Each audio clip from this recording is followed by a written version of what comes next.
John Cena एक real life super hero, wrestling megastar और सबके लिए एक रोल मॉडल हैं। लेकिन इस चमक के पीछे एक काला सच भी छिपा है। हर इंसान की तरह उनकी भी है अपनी एक dark side. All of a sudden, he's drinking every single night. I like working here. He's like, you do it again, you're fired. Everybody backstage had their reservations about me. Nobody liked me.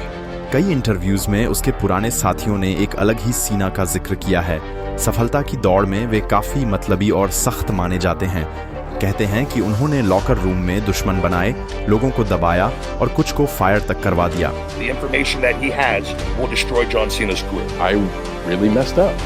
I got selfish. ये documentary एक ऐसे इंसान पर है जिसे spotlight से प्यार है, जो हर काम में परफेक्शन चाहता है। एक इंस्पायरिंग पर्सनैलिटी, मगर थोड़े रफ एजेस के साथ, जिसका पास्ट उतना साफ नहीं जितना दिखता है।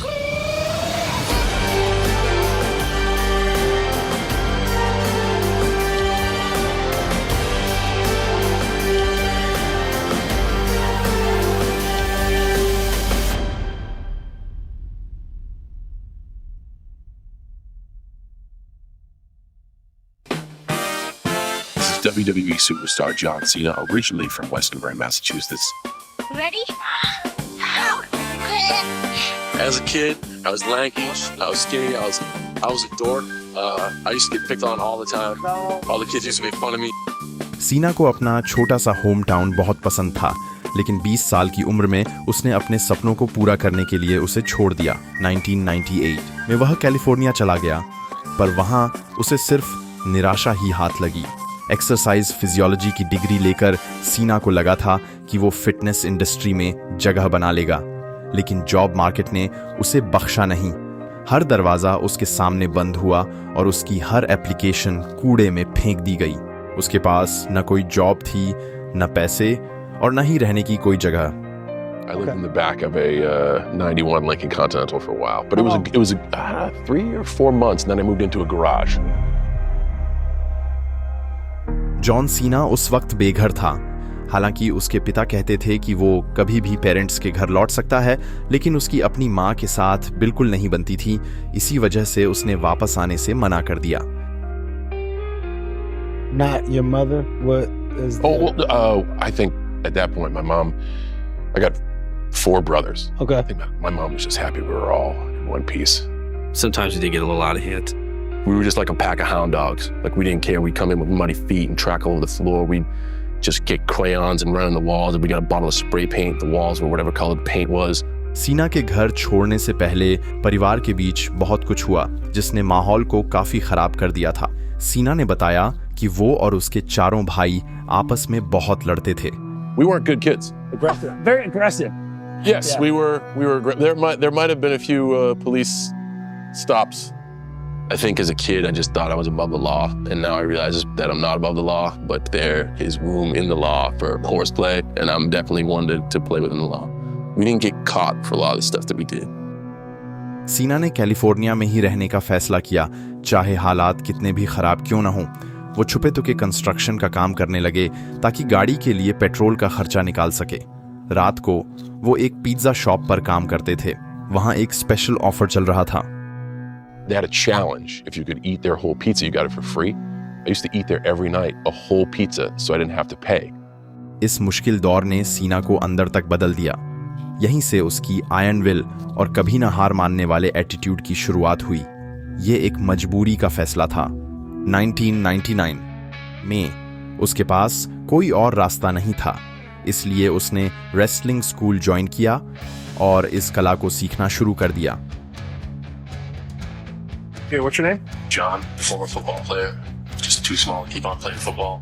I always loved wrestling. उसके हर दिन का एक ही गोल था, प्रोफेशनल रेसलर बनना। वो दिन में 2 बार वर्कआउट करता और बाकी वक्त रिंग में बिताता, जहां वो बम्प्स लेना और मूव्स को सेफली एग्जीक्यूट करना सीख रहा था। I wish I had gotten some tips to come down to this school early, but I've always wanted to do it, and this is a chance. It's a chance to do it. An engineered genius like the prototype. I look in your genetic lunchbox and find a peanut butter and jelly sandwich with the crust cut off. सीना का dedication आखिर असर दिखाने लगा। UPW promotion में उसने heavyweight title जीतकर सबका ध्यान खींच लिया। WWE के स्काउट्स की नज़र उस पर पड़ी, खासकर ब्रूस प्रिचर्ड की, और जल्द ही 24 साल के जॉन सीना को WWE ने साइन कर लिया। Cena, from day one, not only did he look the part, but he could talk the part. We're bigger than you, we're better than you, and we deserve to be the tag team champions. Oh, you didn't get that? Let me rewind it for you. Because we're bigger than you, we're better than you, and we deserve to be the tag team champions. That charisma caught our eye pretty quickly. You know, that was how we discovered John. He was just a natural born entertainer, and he just had a strong sense of professional wrestling. We were a little bit further into training, but he felt like he was already a step ahead of us. सीना ने finally big leagues में कदम रखा, भले ही ये उनकी developmental territory ही क्यों ना हो। वो आते ही सबकी नज़र में आ गया और कुछ दुश्मन भी बना लिए। I remember when Cena came and everybody was kind of like, you know, who's this guy think he is? You know, he was a different kind of cat, but like there was something special about him. Randy Orton और John Cena दोनों की बिल्कुल नहीं बनती थीं, लेकिन उनमें दो चीजें कॉमन थीं, जबरदस्त टैलेंट और सीखने की भूख। वो एक ही पिंजरे के दो पिटबुल थे, लेकिन उनके बीच का ये फ्रिक्शन रिंग में जाकर एक ब्यूटीफुल केमिस्ट्री में बदल जाता था। I don't plan on impressing Ric Flair. I plan on impressing Vince McMahon. Developmental system में सक्सेसफुल रन के बाद WWE ने सीना पर चांस लेने का फैसला किया। विंस मैकमैन ने उसे एक मीटिंग के लिए बुलाया, लेकिन ये मुलाकात ज्यादा अच्छी नहीं रही। My first conversation with Vince McMahon was cut his hair out of the office to go get a haircut. Vince McMahon को सीना में कुछ अलग दिखा, इसलिए उन्होंने उसे स्मैकडाउन पर टीवी डेब्यू का मौका दिया। जॉन सीना ने जबरदस्त डेब्यू किया और पहला सामना हुआ कर्ट एंगल से। Ruthless aggression. सीना का डेब्यू इतना असरदार था कि अंडरटेकर जैसे बड़े स्टार ने भी उसकी तारीफ की, लेकिन टाइम बीतने के साथ साथ वो शुरुआती एक्साइटमेंट कम होने लगी और कुछ महीनों बाद वह एक आम बॉडी बिल्डर बनकर रह गया। फर्क सिर्फ इतना था कि उसकी शॉर्ट्स का कलर अलग था। So I had to be John Cena, and I really didn't know who I was. And I didn't have personality. I just kept being this guy. It was just uninteresting. WWE के higher ups काफी disappointed थे। सीना खुद भी मानता है कि ये उसका फेलियर था और विंस मैकमैन भी ऐसा ही महसूस करते थे। Like I almost got fired for being that bad. Frustration by John Cena. Like I was just there to maybe have one last time in the ring, but I was on the way out. लेकिन उसे एक और मौका मिला, एक नया character. सीना को हमेशा से हिप हॉप पसंद था और इसी दौरान उसने फ्री स्टाइल रैप की कला सीखनी शुरू की।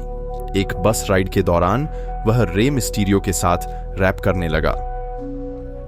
And for 5 minutes, I shredded everybody. And Stephanie just happened to be in the front of the bus. And on the way out, she was like, "How did you remember all that? Are you kidding me?" I don't. I just kind of think of words on the spot and come up with it. That's how freestyle. You don't remember it. She's like, "Yeah, but you rhymed everything." I'm like, "Yeah, that's the deal." And she was like, "Would you like to do that on TV?" I said, "Yes, I would." This was the sink or swim moment for John with this rap, because he might not get a chance to talk again after this. Came out the locker room, stole Rey Mysterio's mask, tried to get Taker's cast, but it was plastered on too tight. Bingo. Instead of being someone that you might want to cut, you know, from the roster, is like, ooh, hang on, this is different. यह hip hop character सीना की बड़ी वापसी था। Doctor of थगानोमिक्स बनकर उनका करिश्मा पहली बार चमका। कैमरे पर वे पॉपुलर होते गए, लेकिन बैकस्टेज उनके दुश्मनों की लिस्ट और लंबी होती गई। The thing is, me and John, we don't necessarily we don't get along on a personal standpoint whatsoever. The couple times that I have met him, he was a dick. Everybody backstage had their reservations about me. Nobody liked me at all. There's a little bit of air of jealousy as well, right? Because why is he getting an opportunity to go out and do this? उसकी खराब छवि के कई कारण थे। John Cena बहुत confident थे, लेकिन कई लोग इसे अहंकार समझते थे। वे अक्सर मजाक करते थे और कई जोक्स अपने साथियों पर भी कर देते थे, जिससे कुछ लोगों को उनका ह्यूमर बेहुदा और शर्मनाक लगता था। थोड़े ही समय में उसकी रेप्यूटेशन खराब हो गई। सीना रेसलिंग के वेटरन्स की बात नहीं मानता था और वह सब कुछ अपने तरीके से करना पसंद करता था। इस वजह से कई लोग मानते थे कि उसे रेसलिंग बिजनेस की बिल्कुल इज्जत नहीं है। Everyone was like, hey, don't work with John. He has no respect for anybody. He has no respect for this business. I don't think he's going to be anything. उसी interview में सीना ने माना कि उन्हें अच्छी तरह पता था कि लोग उन्हें पसंद नहीं करते, लेकिन वो किसी को खुश करने के लिए खुद को बदलना नहीं चाहते थे। I never much cared about the perception of myself behind the curtain. The people that didn't like me aren't gonna like me, but it didn't affect me in how I did work. I didn't listen to their comments because I know that they weren't genuine. सीना ने अपनी मेहनत से साबित कर दिया कि वो सही है।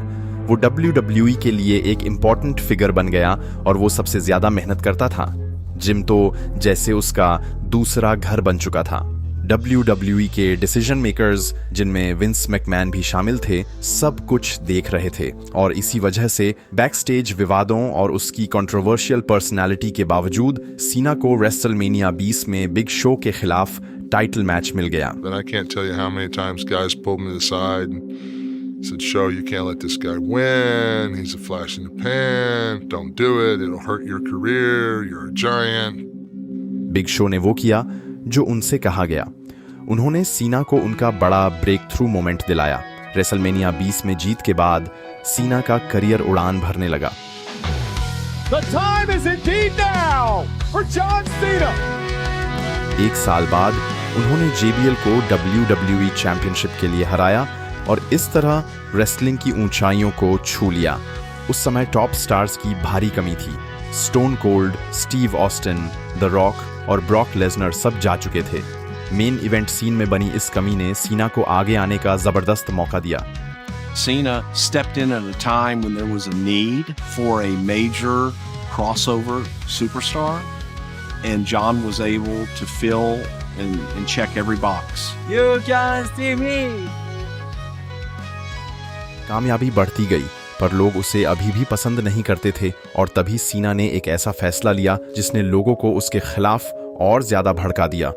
सीना ने सोचा कि WWE टाइटल उसकी पर्सनालिटी को दर्शाना चाहिए, तो उसने स्पिनर बेल्ट इंट्रोड्यूस किया, एक flashy hip hop style championship. लेकिन बैकस्टेज वेटरन्स को ये बिल्कुल पसंद नहीं आया। उनकी नजर में ये सीना का बिजनेस के लिए एक और डिसरिस्पेक्ट था। The spinner belt, 30-something pounds of garbage. WWE championship की अपनी एक लेगेसी है, पर क्रिटिक्स मानते थे कि सीना ने उसे एक खिलौने जैसा बना दिया। फिर भी स्पिनर बेल्ट इतनी पॉपुलर हुई कि उसके डुप्लीकेट वर्जन्स ने बेहिसाब कमाई करी और यंग फैंस को वो बेल्ट बहुत पसंद थी। वो पूरी तरह PG एरा का चेहरा बन गया, बच्चों का फेवरेट, एकदम फैमिली फ्रेंडली। लेकिन असली दिक्कत उन एडल्ट फैंस से आई जो पुराने अलग तरह के प्रोडक्ट के साथ बड़े हुए थे और वही लोग सीना को लगातार बू करने लगे। You had John getting this electric reaction whenever he came out, both positive and negative. And watching it when it first happened, you're going, holy, they're booing him out of the building. What the hell? And yeah, there's a little bit of panic there because this was all new territory. You never really saw anything like this. Really devoted hardcore fans wanting to come specifically because it got to be cool to boo John Cena. कई लोगों ने सीना की wrestling ability पर उंगली उठाई, कहा कि वो बस एक एवरेज रेसलर हैं। लेकिन ये बातें शॉन माइकल्स, कर्ट एंगल और ब्रेट हार्ट जैसे लेजेंड्स की स्टेटमेंट से मेल नहीं खाती। इन तीनों ने कई इंटरव्यूज में सीना की इन रिंग एबिलिटीज की जमकर तारीफ की। ब्रेट हार्ट ने तो उसके टाइमिंग और मैच को लीड करने की कैपेसिटी तक की प्रशंसा की। 2 स्किल सेट जिनमें हिटमैन खुद मास्टर थे। सालों में सीना ने कुछ बेहद एंटरटेनिंग मैचेस दी, पर WWE में नंबर 1 बनने के लिए सिर्फ रिंग में अच्छा होना काफी नहीं है। what the company asked of John to do during this period of time in terms of media appearances, in addition to working a full schedule, I can't even put into words how huge that amount of time committed would be.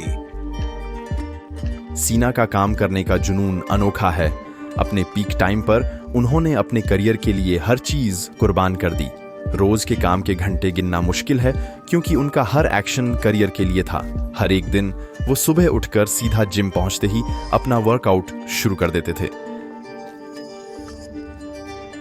It's going to be a long day, but at least I want to get some work done before all the work needs to be done. सीना के workout के बाद आमतौर पर media appointments होते थे, जैसे radio station या टॉक शोज।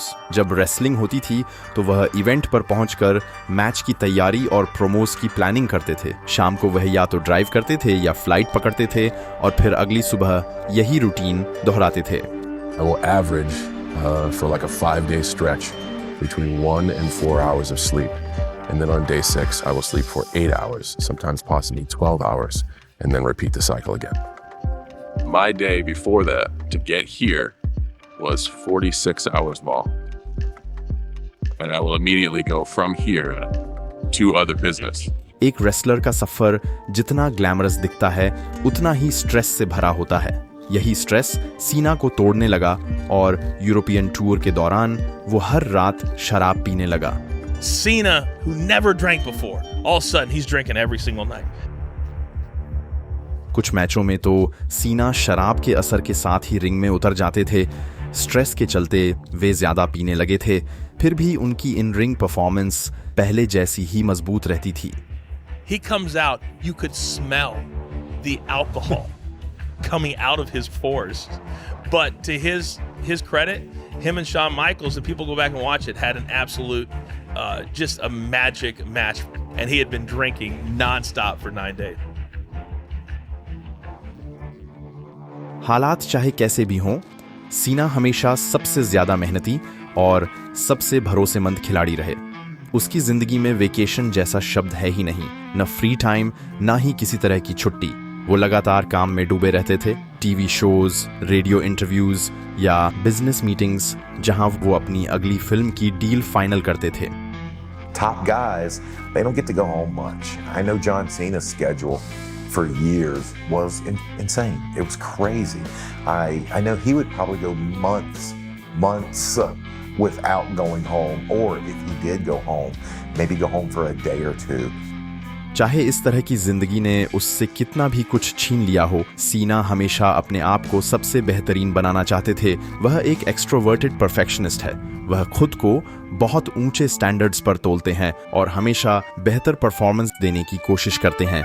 सीना का कहना है कि ये सब बचपन से शुरू हुआ था। I just wanted to always be doing something. You know, I didn't want to be bored sitting around the house playing video games. He always laughed. He liked to have fun. I remember when he was real small, you'd ask him what he wanted to be when he grew up. I want to be a walk star. I want to be a walk star.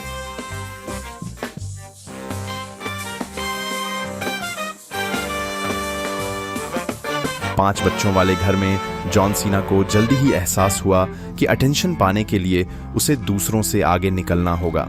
भाइयों के साथ ये रोज का competition धीरे धीरे एक obsession बन गया। एक और पुलअप, एक और पुशअप, हर चीज में एक्स्ट्रा देना, पढ़ाई से लेकर स्पोर्ट्स तक, हर जगह बस बेहतर बनने की दौड़।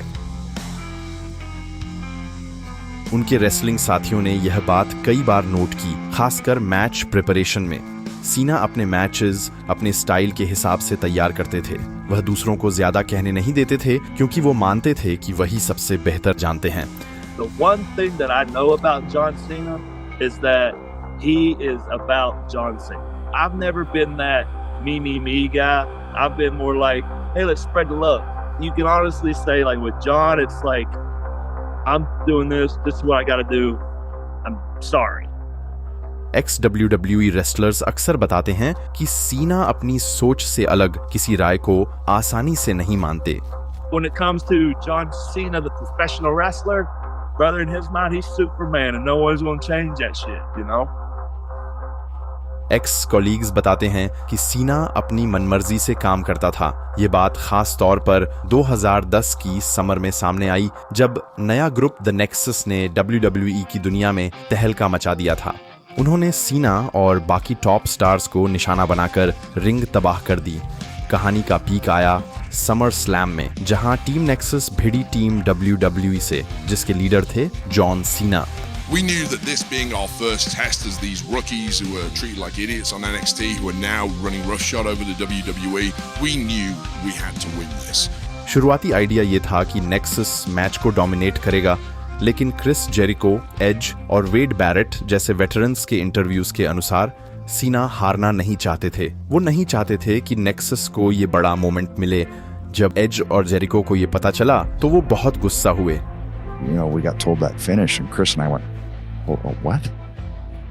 That makes no sense. I mean, they gotta go over. They were stuck on it, and John was really stuck on it. Chris Jericho और एज की सलाह के बावजूद सीना ने नेक्सस को हराने पर जोर दिया। बाद में एज और जेरिको ने टॉक इज जेरिको पॉडकास्ट में इसके बारे में जिक्र किया। John wanted to do things a certain way, and we told him you're wrong. Remember that? And he did it anyways, and it sucked. He was adamant to what he wanted to do, and actually when I thought they should have gone over because they were so high. I remember we were fighting for Barrett to go over. I agree. इस एक फैसले ने nexus के future पर ताला लगा दिया। Team के ज्यादातर मेंबर्स धीरे धीरे पूरी तरह पीछे छूट गए। बाद में सीना ने भी माना कि वो मैच के नतीजे को लेकर गलत थे और उन्हें इस बात का बहुत अफसोस है। ये अकेला मौका नहीं था जब सीना ने यंग रेसलर्स को आगे बढ़ने से रोका हो। ऐसा कई बार होता था, जैसे Damian Sandow, Rusev, the Miz और बैरन कॉर्बिन के खिलाफ राइवलरीज में। सीना मैच हारने को तैयार था, लेकिन पूरी फ्यूड के अंत में जीत उसी की होनी चाहिए। बैकस्टेज सीना ने अपनी पोजीशन बचाए रखने के लिए अपनी ताकत का पूरा इस्तेमाल किया। उसे टॉप गाय होना पसंद था और वो नहीं चाहता था कि कोई उसकी जगह ले। विंस मैकमैन उस पर भरोसा करते थे, इसलिए बड़े फैसलों में सीना की राय की बहुत अहमियत थी। इसी वजह से वो बैक स्टेज में सबसे इन्फ्लुएंशियल और एक तरह का लीडर बन गया। मगर बीते सालों में कई एक्स WWE रेसलर्स ने इस इन्फ्लुएंस को लेकर नाराजगी जताई है।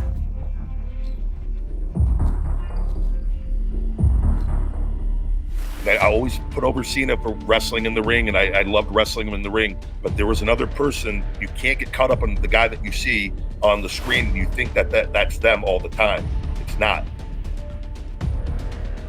कुछ अफवाहें ये भी कहती हैं कि सीना ने अपने पावर का गलत इस्तेमाल किया। एक्स रेसलर टाइलर रेक्स ने तो खुद उन पर उंगली उठाई। It was all about me using a finisher that looked similar to his. I was using the burning hammer. I used it for like 6 months, man. Burning hammer एक दमदार move था, थोड़ा सीना के फिनिशर जैसा, लेकिन ज्यादा इनोवेटिव और ज्यादा इम्पैक्टफुल। उसके सामने AA आधा ही इम्प्रेसिव लगता था। टाइलर रेक्स के मुताबिक सीना को भी यही लगता था। कहा जाता है कि सीना ने रेक्स को जाकर बोला कि ये मूव दोबारा मत इस्तेमाल करना। रेक्स नहीं माना और सीना अपना आपा खो बैठे। Second I walked back from the curtain, within an earshot of everybody on the roster, he's like, "Hey, come here!" Like, didn't I tell you to get a finisher? Whoa! I'm like, "Yo, dude, I'm sorry, man." He's like, "Yeah, you bet me. I'm sorry. You fucking have." It just starts like belittling me, like I'm 6 years old and he's my dad, like yelling at me and like pointing at me with his finger, like in my chest and shit. सीना का अचानक भड़क जाना racks के लिए चौंकाने वाला था। वह जब बात सुलझाने गया तो उसे दोबारा उसी गुस्से का सामना करना पड़ा। Do you like working here? I like working here. He's like, you do it again, you're fired. I'm like, bro, I thought this is just a giant miscommunication. He's like, no, you're just fucking dumb. Okay. सीना की jealousy racks के finisher को लेकर इतनी बढ़ गई थी कि उसे पागल कर दिया था। रेक्स कुछ कर भी नहीं सकता था। अगर उसने वापस जवाब दिया तो उसकी नौकरी तक जा सकती थी, क्योंकि सीना के पास इतनी पावर थी। इसलिए उसे मजबूरन झुकना पड़ा। इसके बाद भी और कई घटनाएं हुईं। रेक्स के मन में एक टीवी स्टोरी लाइन का आइडिया आया और उसने उसे सीना के साथ शेयर किया। उस समय सीना ने बड़ा इंटरेस्ट दिखाया। So we tell him, and he's just like, "Don't you tell anybody about this. This is a really good idea." Rex सोच रहा था कि सीना उसकी स्टोरी लाइन आगे बढ़ाने में मदद करेंगे, लेकिन सीना ने वही कॉन्सेप्ट खुद का बताकर विंस मैकमैन को दे दिया और थोड़े समय बाद उसी स्टोरी लाइन के सेंटर में वो खुद नजर आए। They got fired on TV, and I looked at Hawkins, and he looks at me, and we're like, this looks really familiar. Rex के मुताबिक सीना ने बाद में खुद एक्सेप्ट किया कि उसने पूरी कहानी चुराई थी। इस हरकत ने फिर दिखा दिया कि वो अंदर से कितना सेल्फिश है। So he just blatantly stole her. Like, it's our whole thing that we laid out for John. ऐसी कहानियां बहुत हैं। पूर्व WWE के साथ ही सीना की अच्छाइयों के साथ साथ उसके ईगो और नए रेसलर्स के साथ पावर के मिसयूज का जिक्र भी करते हैं। एलेक्स राइली को इसका सबसे भारी नुकसान झेलना पड़ा। राइली और सीना का झगड़ा एक्सट्रीम लेवल्स पर पहुंच चुका था। The information that he has will destroy John Cena's career.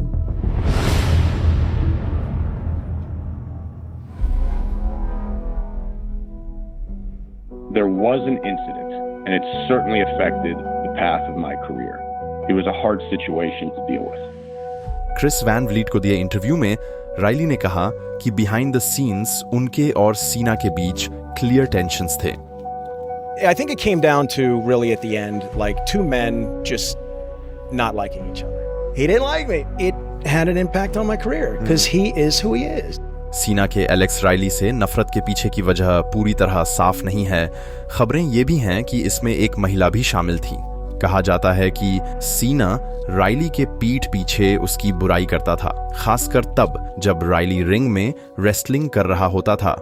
John would sit back there and bury Riley in front of everybody for no reason. दूसरों की माने तो सीना बैक स्टेज राइली के मैच देखते समय साथ बैठे रेसलर्स के सामने उसकी बुराई किया करते थे। राइली और सीना के झगड़े के कई कारण थे। रिपोर्ट्स के मुताबिक सीना उसकी गलतियां निकालते थे और राइली के जवाब उन्हें पसंद नहीं आते थे। ये तनाव हफ्तों महीनों में बढ़ता ही गया। राइली ने रिश्ते सुधारने की कई कोशिशें की, लेकिन सीना ने हर बार उन्हें नकार दिया। शो खत्म होने के बाद कहा जाता है कि एक रात जॉन सीना के टूर बस में एक शॉकिंग घटना हुई। I guess Cena wanted Riley to embrace the locker room mentality and come have some drinks. कई रेसलर्स जिनमें राइली भी शामिल हैं, इंटरव्यू में इस घटना का जिक्र करते हैं। उनका कहना है कि उस रात सीना ने हद पार कर दी थी। There was a lot of drinking going on. So Alex didn't want to drink anymore with John. And it said, I can't be doing this. I'm missing workouts. And there was heavy drinking. सीना ने Riley को अपने tour bus पर बुलाया था। Wrestlers अक्सर इधर party करते थे और यहाँ शराब भी खूब चलती थी। So much drinking, like Kevin just couldn't hang, dude. It was like, I can't even perform. Cena's like, Riley, let's go. Kevin's just like, dude, I'm gonna ride with so-and-so. And I was like, no, you're going with me. Get on the bus right now. बात तब बिगड़ी जब Riley के सोने की इच्छा को बार बार नजरअंदाज करते हुए सीना ने फिर से ड्रिंक ऑफर की और फिर कुछ ऐसा हुआ जो नहीं होना चाहिए था। But there was more than drinking that either happened or was asked to happen, and Alex declined. And then and if that story comes out, that alone will destroy John, and it will fucking, because people are going to see the real John Cena. Rybak के बयान से ये शक जरूर बढ़ा कि शायद उस रात सीना ने कुछ सेक्सुअली इनअप्रोप्रिएट किया हो, मगर ये सब सिर्फ रूमर्स हैं, कोई कंफर्म्ड फैक्ट नहीं। उनकी सेक्सुअलिटी को लेकर भी तरह तरह की बातें होती रही हैं, बाइसेक्सुअल होने से लेकर कोच के साथ रिश्ता होने तक, पर इनका भी कोई प्रमाण नहीं है। उस रात राइली और सीना के बीच क्या हुआ, इसका सच किसी को नहीं पता। राइली ने साफ कहा है कि वो इस बारे में पब्लिक में कुछ भी नहीं बोलना चाहते। I'm not gonna talk about it right now. I'm not in the habit of destroying anybody's career. Wrestling fans अभी तक इस कहानी पर बहस करते हैं। बताया जाता है कि उस रात के बाद सीना गुस्से से पागल हो गया था, किसी ऐसी बात पर जो उसकी मर्जी के मुताबिक नहीं हुई।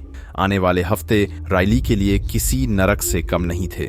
John would sit by the monitors and just destroy Riley and just talk about how much of a piece of that he was, how horrible that he was, every single day. All of us, me, Usos, everybody would just look at each other like, what the fuck is wrong with this guy? There's John rifling through Kylie's bag. And he pulls out like a bottle of BCAAs. He's like, you think this shit's legal? Is this legal? He just trying to get Kylie fired. Like, it was just insane, man. सीना ने Rilee के bag में drugs ढूंढने की कोशिश की ताकि Vince McMahon को उसे निकालने की एक ठोस वजह मिल जाए, लेकिन सीना को कोई ड्रग्स नहीं मिले। फिर भी उसने बैक स्टेज अपने इन्फ्लुएंस का इस्तेमाल किया और कहा जाता है कि रायली को फायर करवा दिया। I swear to God, because of John Cena, his career is over in the WWE for no reason outside of because of John and his personal issues. Unbelievable. मई 2016 में रायली को WWE से निकाल दिया गया और यह उसकी जिंदगी पर गहरा असर डाल गया। वह लंबे समय तक डिप्रेशन और कई एडिक्शन से लड़ता रहा। रायली ने अपने मेंटल हेल्थ इश्यूज और रिलीज होने के बाद झेली मुश्किलों के बारे में खुलकर बात की। आज रायली को एक फेल्ड टैलेंट माना जाता है। लोग अब उसे उसके मैचेस या स्टोरी लाइन्स से नहीं बल्कि जॉन सीना वाली कंट्रोवर्सी से पहचानते हैं। रायबैक के मुताबिक रायली ने उस इंसिडेंट के समय एक नॉन डिस्क्लोजर एग्रीमेंट यानी NDA साइन किया था। WWE में ऐसे एग्रीमेंट्स का इस्तेमाल बहुत कॉमन है। Like Alex, he's under an NDA, he never can, but people can look into this because it's an abuse of power. That Riley story, there's way more. But Riley has to be the one, he has to have the courage to speak up. कहा जाता है कि उस contract पर sign करके Rilee ने वादा किया कि वह उस घटना के बारे में कभी बात नहीं करेगा ताकि सीना की पब्लिक इमेज को कोई नुकसान ना पहुंचे। लेकिन दूसरे कई रेसलर्स हैं जो सीना पर अपनी क्रिटिसिज्म बिल्कुल नहीं रोकते। रायबैक ने यह भी बताया कि सीना कभी-कभी उन पर भी भड़क जाते थे। I got to the back, he's like he went off on Sheamus and then he just said to me, I can destroy your career. Do you understand me? And I just like I look, I go, what is wrong with you? Reports के मुताबिक matches में हुए timing errors या बॉचेस देखकर सीना कई बार आपे से बाहर हो जाते थे और बैकस्टेज उसी गुस्से का निशाना उसके साथी रेसलर्स बनते थे। नीचा दिखाने वाली आदतें उसके लीडरशिप स्टाइल का हिस्सा मानी जाती थीं। सीना सिर्फ बैकस्टेज ही अपने साथियों को नहीं झाड़ते थे बल्कि लाइव टीवी पर प्रोमो बैटल में भी उन्हें सुना देते थे। We don't care about you. कई बार वो स्क्रिप्ट से हटकर असली आरोप उछालकर सामने वाले को सबके सामने शर्मिंदा कर देते थे। सीना मानते हैं कि वो कई बार हद पार कर देते थे। एक बड़ा उदाहरण वो प्रोमो बैटल है जहां एम्ब्रोज और स्टीव ऑस्टिन के असली विवाद को उन्होंने एम्ब्रोज पर वार करने के लिए इस्तेमाल किया। You know what? Stone Cold was right when he called you out on his podcast.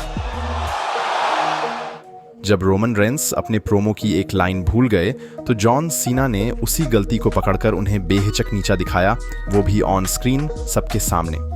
Go ahead, find it. Go ahead. Oh wait. It's called a promo, Shut kid. your And mouth, if you want to John. be the big dog, you're going to have to learn how to do it. So go ahead.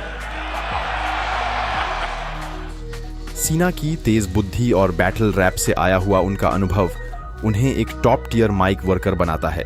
Fans को हमेशा उनके असली लगने वाले shoots और बिना script के बोले गए पंचेस बहुत पसंद है, लेकिन इसी अंदाज ने कई बार सीना को मुश्किलों में डाला। वो लाइव कैमरे पर भी साथियों की गलतियां और कमजोरियां उठा लेते थे, जैसा उन्होंने द रॉक के खिलाफ किया। I don't need my notes for my promo on my wrist. पहले भी रॉक अक्सर अपने प्रोमो के लिए बातें कलाई पर लिख लेते थे, लेकिन उन्हें अंदाजा नहीं था कि सीना इस बात को कैमरे पर एक्सपोज कर देंगे। दोनों के बीच असली टेंशन्स आ गई जो टीवी की स्क्रिप्ट से बिल्कुल अलग थी। एक वजह यह भी थी कि सीना बार बार द रॉक की खुलकर आलोचना करते थे। My view was, if you love something, be there every day. What a hypocrite I am, because I still love WWE and I can't go all the time. सीना का कहना था कि रॉक को रेसलिंग से कोई लगाव नहीं है। He says he loves the business so much, and then one day he just up and leaves. The rock के लिए ये आरोप बेहद दर्दनाक थे, क्योंकि उनके लिए रेसलिंग सिर्फ एक प्रोफेशन नहीं बल्कि उनकी फैमिली लेगेसी और उनका पूरा बचपन है, जिसमें वे अपने पिता को हीरो और अपनी माँ को एक रिस्पेक्टेड प्रोमोटर के रूप में देखते बड़े हुए। द रॉक के लिए रेसलिंग एक पर्सनल मैटर है। सीना का ये आरोप उन पर गहरा वार था। There was a lot of bad vibes between us, and rightfully so. We wouldn't talk to each other. There was a lot of stepping over the line of boundaries of what's permissible and trustworthy in the ring and what's not. I violated his trust again by calling him out on some shit that I, didn't necessarily ask for his approval. He did the same to me, so we grew farther and farther apart.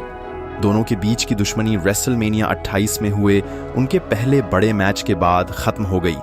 I think it was in those 30 minutes that he had a greater understanding of this kid's just a little ignorant. He was trying as hard as he could. He doesn't see the whole picture yet. एक दूसरे के साथ काम करते करते उनका पुराना तनाव भी सुलझ गया। बाद में सीना को अपनी गलती का एहसास हुआ और उन्होंने रॉक और उनकी मां दोनों से माफी मांगी। You're supposed to have trust with each other, and I violated his trust. आज सीना और द रॉक अच्छे दोस्त हैं। वे अक्सर चैट पर बात करते हैं और अपने नए प्रोजेक्ट्स आपस में शेयर करते रहते हैं। आमतौर पर सीना के WWE में अच्छे रिश्ते हैं और कई लोग उन्हें पसंद भी करते हैं। फिर भी उनकी सबसे करीबी दोस्ती जिस शख्स से है वो WWE में सबसे ज्यादा कंट्रोवर्शियल नामों में से एक माना जाता है। जॉन सीना वफादारी का प्रतीक माने जाते हैं, लेकिन विंस मैकमैन के प्रति उनकी वफादारी बहुत कंट्रोवर्शियल है। मैकमैन के खिलाफ इतने सीरियस आरोपों के बावजूद वो आज भी अपने मेंटर का साथ देते हैं। एक इंटरव्यू में सीना ने कहा, I love the guy. I got a great relationship with the guy, so that's that. इस बयान ने लोगों में गुस्सा भड़का दिया। उन्हें लगा सीना उन आरोपों की गंभीरता को नजरअंदाज कर रहे हैं। विंस मैकमैन के खिलाफ उठे आरोप बेहद गंभीर हैं। कुछ में सेक्सुअल कोअर्शन तो कुछ में ह्यूमन ट्रैफिकिंग की बातें सामने आई हैं। एक्स WWE स्टाफ ने ऐसे स्टेटमेंट्स दिए हैं जो एक बड़े पैमाने पर हुए अब्यूज और पावर के मिसयूज की तस्वीर खींचते हैं। मैकमैन से दूरी बनाने के बजाय वह मैकमैन को अपना करीबी दोस्त कहकर ही याद करते हैं और खुलकर उसके साथ खड़े रहते हैं। इस रवैये ने अंतर्राष्ट्रीय मीडिया को नाराज कर दिया, जिसने पूछा कि क्या सीना ने सच में पीड़ितों की स्थिति और आरोपों की गंभीरता पर ध्यान दिया भी है या नहीं। और रिपोर्ट्स में ये भी सामने आया कि सीना और मैकमैन का रिश्ता जितना दिखता है उससे कहीं ज्यादा गहरा हो सकता है। दोनों के बीच फेवर्स और आपसी निर्भरता का एक काफी स्ट्रॉन्ग नेटवर्क बना हुआ था। उस समय जब विंस मैकमैन पर ये गंभीर आरोप लगाए जा रहे थे, सीना WWE के टॉप स्टार और उनके भरोसेमंद दोस्त थे। अगर ये आरोप सच साबित होते हैं तो ये मानना मुश्किल है कि सीना को मैकमैन की इस डार्क साइड के बारे में कुछ भी पता नहीं था। इन सब के बीच जॉन सीना को मैकमैन के साथ एक डबल डेट पर जाते हुए देखा गया। ये सीन सामने आते ही सोशल मीडिया पर तहलका मच गया, क्योंकि इसने दोनों के पुराने और काफी कंट्रोवर्शियल बॉन्ड को फिर सामने ला खड़ा कर दिया। मैकमैन के बर्थडे नाइट पर न्यूयॉर्क की सड़कों पर सीना अपनी वाइफ शे के साथ और विंस एक रहस्यमयी महिला के साथ नजर आए। कैमरों से बचने की लाख कोशिशों के बावजूद भी दोनों पब्लिक की नजर से नहीं बच पाए। सीना की नज़र में विंस मैकमैन सिर्फ मेंटोर नहीं बल्कि एक फादर फिगर हैं, जिसने उसके करियर को उठाया और सफलता तक पहुंचाया। सीना के लिए विंस का रिश्ता इतना इम्पोर्टेंट है कि इसकी वजह से उनका अपने असली पिता से रिश्ता भी पीछे रह जाता है और सीना भी विंस को अपने असली पिता से ऊपर का दर्जा देते हैं। सीना की रेसलिंग वाली सफलता ने पूरे परिवार पर असर डाला। हर शादी, हर जन्मदिन पर एक चेहरा गायब रहता था, जॉन। वो इन खास दिनों पर भी दुनिया भर में रेसलिंग कर रहे होते थे। गिल्ट में दबे हुए उन्होंने अपनी माँ से रिश्ता ठीक करने की कोशिश की। आज उनके बीच सब ठीक है और एक समय पर सीना हर दिन उन्हें कॉल करते थे। उन्होंने अपने भाई को भी एक टीवी शो पर सरप्राइज किया जहां उन्हें पुलिस ऑफिसर का अवार्ड दिया जा रहा था। जॉन ने अपने इमोशंस छुपाने की बहुत कोशिश करी, लेकिन उनकी आंखें नम हो गई थीं। ये देखकर उनके भाई भी काफी इमोशनल हो गए। He loves his work and he never once takes it home with him, and he's a wonderful father and a wonderful husband and a wonderful brother, and to be able to manage all that, I can't even manage my own life, and for him to be able to manage all that, that's a difficult space. John Cena अपनी family से प्यार करता था, पर business उसके दिल के और ज्यादा करीब था और सक्सेस की इस राह पर वो अपनी शादी को भी निभा नहीं पाया। 2009 में सीना ने अपनी हाई स्कूल स्वीटहार्ट एलिजाबेथ हुबरडो से शादी की। ये एक परफेक्ट फेरी टेल जैसा लग रहा था, लेकिन सिर्फ 3 साल बाद एलिजाबेथ ने सीना पर चीटिंग का इल्जाम लगा दिया। कहा जाता है कि सीना ने कई औरतों के साथ धोखा किया था। मई 2012 में उनका तलाक हो गया और सोचने वाली बात यह है कि बस 2 महीने पहले ही सीना ने रॉ पर अपनी वाइफ को किस करके सबके सामने अपना प्यार जताया था। इस अचानक हुए सेपरेशन ने ऐसे सवाल पैदा किए जो आज तक हवा में लटके हुए हैं। आरोप था कि सीना का कई महिलाओं से अफेयर था, जिनमें एडल्ट एक्ट्रेस केंड्रा लस्ट का नाम भी शामिल था। और फिर WWE ने इसे अपनी स्टोरी लाइन में घुमा दिया। शो में ये एंगल खेला गया कि द रॉक के साथ रेसलमेनिया 28 का हाई प्रेशर मैच उसकी मैरिज हिला गया। सीना ने कहा कि वो कभी एक अच्छा पति बन ही नहीं पाया। हावर्ड स्टर्न के टॉक शो पर सीना ने अपनी लाइफ के बारे में खुलकर बात की। उसने घमंड से बताया कि वो एक ही रात में 6 लड़कियों के साथ सोया था। उसने ये भी माना कि वो कई फीमेल फैंस के साथ वन नाइट स्टैंड करता था। हावर्ड स्टर्न ने और गहराई में जाते हुए कई बातें बाहर निकाली। सीना ने बताया कि वो एक बार अजीब हालात में एक ओवरवेट औरत के साथ सोया था। उसने उस रात को डिटेल में बताया। Would you ever do a fat chick? Absolutely. I believe it or not, there was an instance not too long ago where I hit the 280 mark. वह उसके साथ सिर्फ अपने साथियों के दबाव डालने पर सोए थे। It was kind of a challenge set out to me by the entire roster. WWE में भी सीना के कई अफेयर्स रहे। अक्सर उसका नाम मिकी जेम्स के साथ जोड़ा जाता है। 2008 में दोनों वाकई एक कपल थे। WWE ने इस मौके का पूरा फायदा उठाया और दोनों के साथ रोमांटिक विनेट्स शूट किए। केन डोन, जो मिकी जेम्स का एक्स बॉयफ्रेंड था, उसने बाद में पूरी बात बाहर निकाली। उसने बताया कि मिकी उसके साथ थी, लेकिन सीना के साथ अफेयर की वजह से उसने उसे धोखा दिया। बाद में सीना ने भी अलिजिडली उसे छोड़ दिया। फिर सीना ने विंस मैकमैन से उसे दूसरी ब्रांड स्मैकडाउन में शिफ्ट करने की रिक्वेस्ट की। जल्द ही उसे वहां भेज दिया गया और इसके बाद सीना और मिकी ना साथ ट्रैवल करते थे, ना ही उतना मिल पाते थे।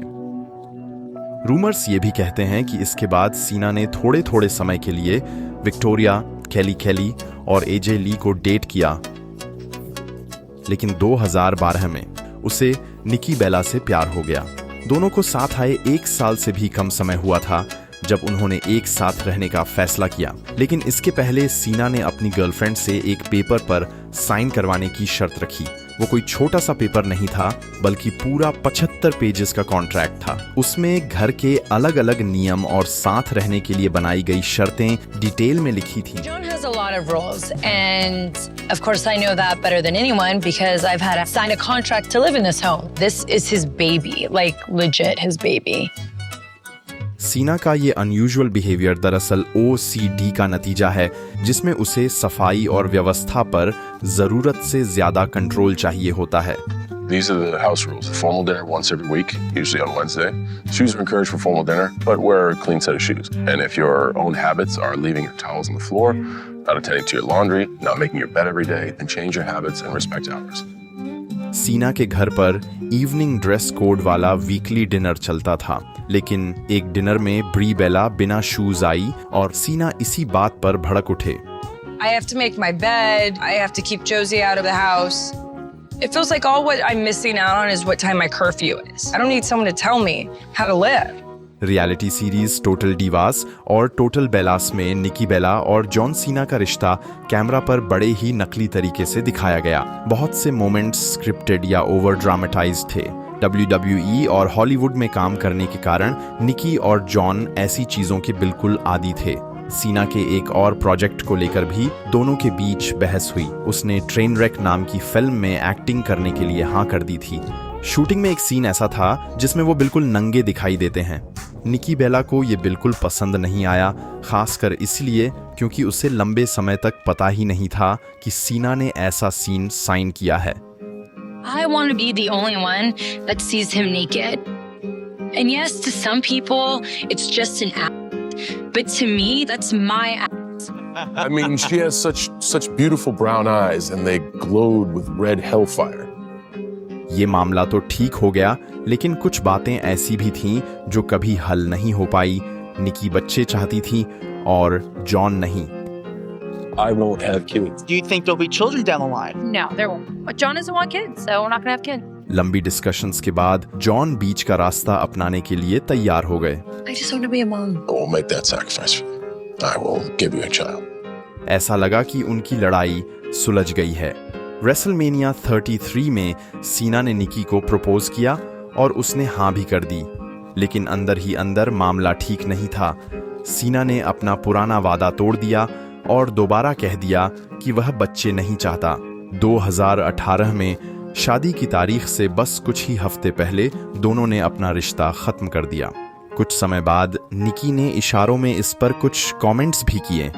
I would say he's like the sweetest person I've ever met my entire life. But I feel like because of my past relationship, I held a lot in to be such a pleaser. Right. That when I got into this relationship, I was like, I'm just going to fully communicate how I feel. निकी बेला अपने रिश्ते में बहुत कुछ झेल रही थी क्योंकि John कई तरीकों से काफी मतलबी था। बाद में सीना ने इंटरव्यूज में खुद भी इस बात को माना। If you look at me 5 years ago, stubborn, selfish, self-focused, life had always been about me. सीना की सबसे खास खूबियों में से एक ये है कि वो अपने आप पर सोच विचार करते हैं।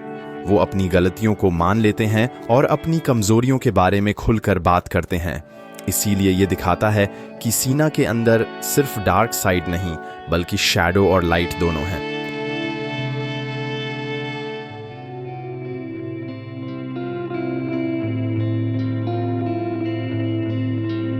पिछले कुछ सालों में सीना और भी शांत और समझदार हो गए हैं। इंटरव्यूज में वे काफी सेल्फ अवेयर दिखते हैं और अपने पुराने व्यवहार के लिए माफी भी मांगते हैं। रेसलिंग से एक्टिंग में आने के बाद अब वे काफी जेनरस और लगभग सेल्फलेस दिखाई देते हैं। न्यू कमर्स को बड़ा मोमेंट देने में उन्हें कोई दिक्कत नहीं होती। वे बार बार क्लीन पिनफॉल्स भी ले लेते हैं। उन्हें पता है कि अब उन्हें खुद को बचाने की जरूरत नहीं, वे पहले से ही एस्टैब्लिश्ड हैं। पिछले कुछ सालों में सीना कई रेसलर्स के लिए एक अहम मेंटोर बन चुके हैं। फैंस जब कोडी के खिलाफ होने लगे तब सीना ने उन्हें सलाह दी और गाइड किया कि इस फेज को कैसे हैंडल करा जाए।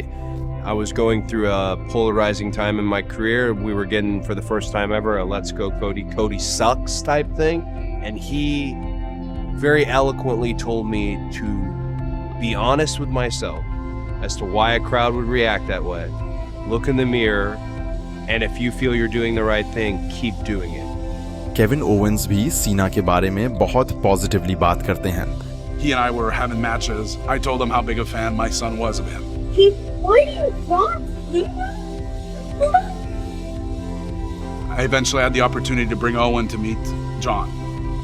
And John had a 2-page handwritten letter for my son. And, you know, my son to this day, it's one of his most cherished possessions. ये बातें दिखाती हैं कि जॉन सीना की अच्छी साइड्स कितनी गहरी हैं। वे अपने साथियों से बड़े सब्र और एम्पैथी के साथ पेश आते हैं। बैकस्टेज में वे सिर्फ टैलेंट नहीं बल्कि सबसे रिस्पेक्टेड मेंटोर्स में गिने जाते हैं। John watches every match. And if you go backstage and you ask John Cena, "Hey, did you see my match?" He'll say yes. Do you have any advice? And he'll give you advice. Backstage John Cena को सबसे अच्छे in ring wrestlers में से एक माना जाता है। AJ Styles, Bret Hart, Daniel Bryan और कई टॉप टेक्नीशियंस उनकी मैच साइकोलॉजी की तारीफ करते हैं। वो हुनर जिससे एक रेसलिंग मैच में असरदार और इमोशनल कहानी बताई जा सके।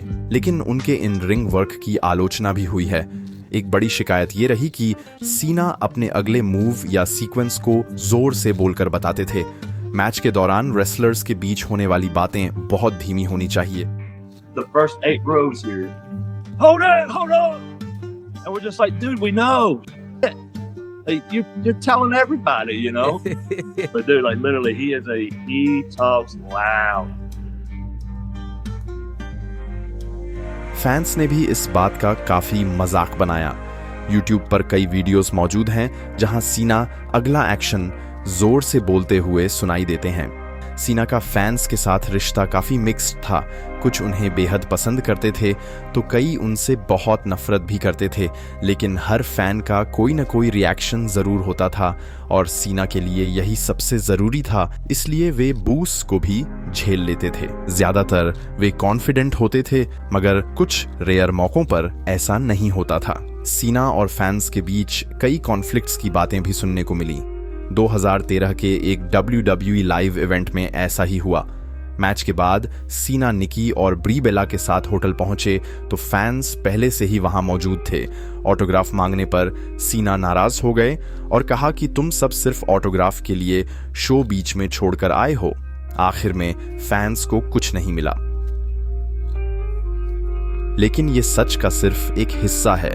सीना दुनिया भर में अपने फैंस को उम्मीद और हिम्मत भी देते हैं, कुछ ऐसी अपीयरेंसेस के जरिए। My mom was diagnosed with breast cancer, and when she got her results, I asked her, what her results were. And she said they were positive. And I was crying, and I was shocked. John Cena's message helped my family because I got his wristband that he gave to me, and when my mom was having her 6-hour surgery, I gave her the wristband that I told her to never give up. And she's now cancer-free.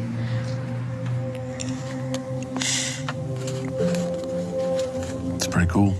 At a young age, he has such great perspective. It's really cool to see, man.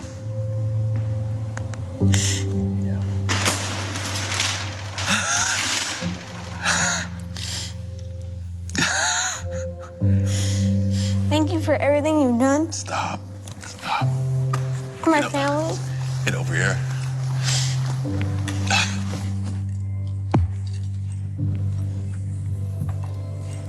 Coolest surprise ever.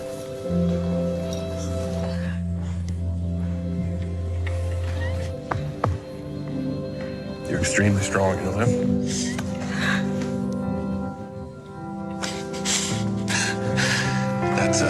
That's pretty cool. This is what you gave him. He made sure that through my cancer journey, I say, Mom, Cena says never give up. And I'm now cancer-free. That's great.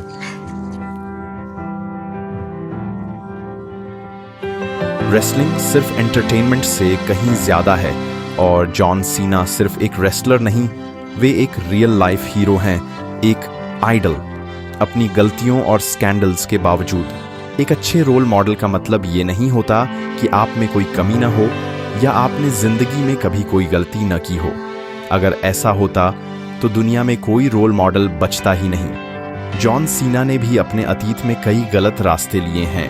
Way perfect नहीं हैं, लेकिन वे बेहतर बनने की कोशिश करते हैं ताकि वे सच्चे रोल मॉडल बन सकें। If I get passionate about something, you're gonna have to stop me. And WWE filled me with passion, purpose.